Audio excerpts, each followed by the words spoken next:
আমি তো সারা রাত ধরে আনন্দপুর কেশপুর ঘুরে বেরিয়েছি, কোথাও সেন্ট্রাল ফোর্সকে দেখতে পাইনি। সেন্ট্রাল ফোর্স শুধুমাত্র স্কুলের ভিতরে বসে খাওয়া দাওয়া করছিলেন তারা, এবং রাত্রিবেলা ঘুমিয়েছে। কেন্দ্রীয় বাহিনীর ডিআইজি কালকে রাত্রিবেলা আমাকে অসভ্য ভাষায় কথা বলেছে।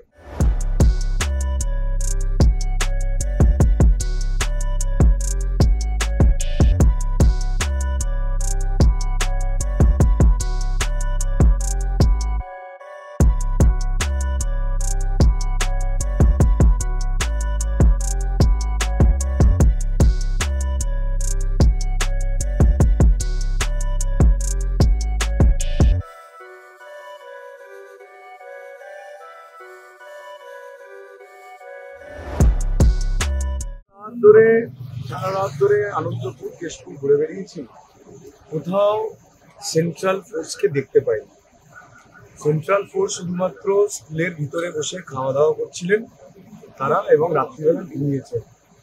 আর আমাদের কেশপুর থানার ওসি অমিত মুখার্জি এবং আমাদের আনন্দপুর থানার ওসি সানি, এরা দুজনে মিলে তৃণমূলকে জেতানোর জন্য দায়িত্ব নিয়ে সারা রাত ধরে আমাদের কর্মীদের বাড়ি ভাঙচুর করেছে। কালকে কেশপুর আনন্দপুর খালি বোমের বৃষ্টি হচ্ছিল, এবং আমাদের পোলিং এজেন্টদের বাড়িতে গিয়ে চমকেছে, ধমকেছে। আজকে সকালে যখন রিপোর্ট নেন, আমি আপনাকে এক্স্যাক্টলি রিপোর্ট এখন দিতে পারবো না।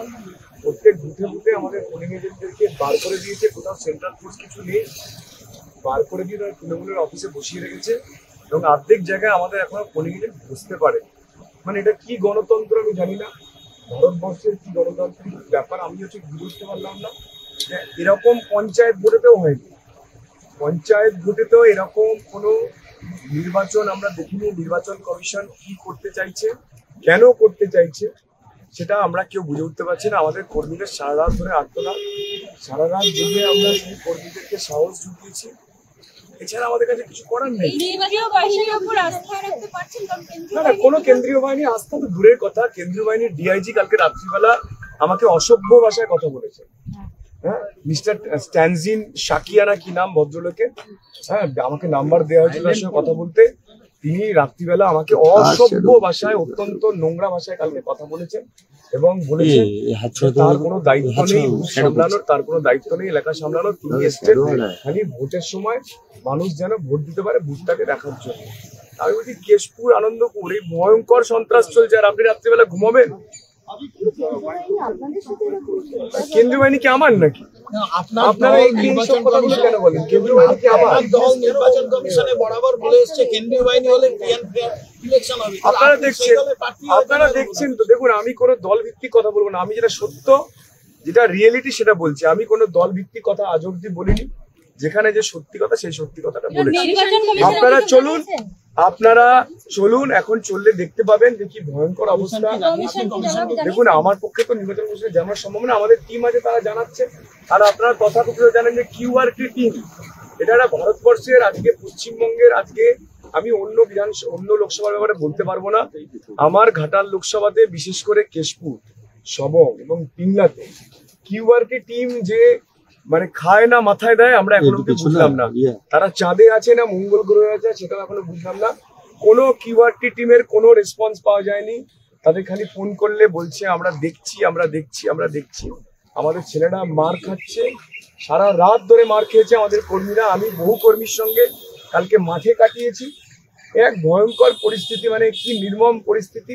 আমি ক্যাম্পে গিয়ে বলেছি, অনুরোধ করেছি যে আপনারা খাওয়া দাওয়া আপনাদের হয়ে গেছে, এবার একটু 1 ঘন্টা আপনারা ঘুরে আসুন।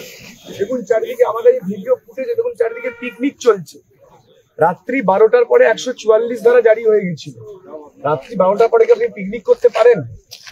আপনি কি একসঙ্গে জড়ো হয়ে পিকনিক করতে পারেন? বাইক বাহিনী ঘুরতে পারে? চোখের সামনে দেখছি পিকনিক চলছে, বাইক বাহিনী ঘুরছে। ক্যাম্পকে বলছি আমরা সব পারবো না, আপনি কথা বলুন, পুলিশের সঙ্গে কথা বলুন। আর সেই মমতার দলদাস পুলিশ, যে অমিত মুখার্জি একদম দায়িত্ব নিয়ে, যে ব্লক প্রেসিডেন্ট হিসাবে তৃণমূলের, তাকে কেশপুরকে জেতাতে হবে, না তার চাকরি থাকবে না।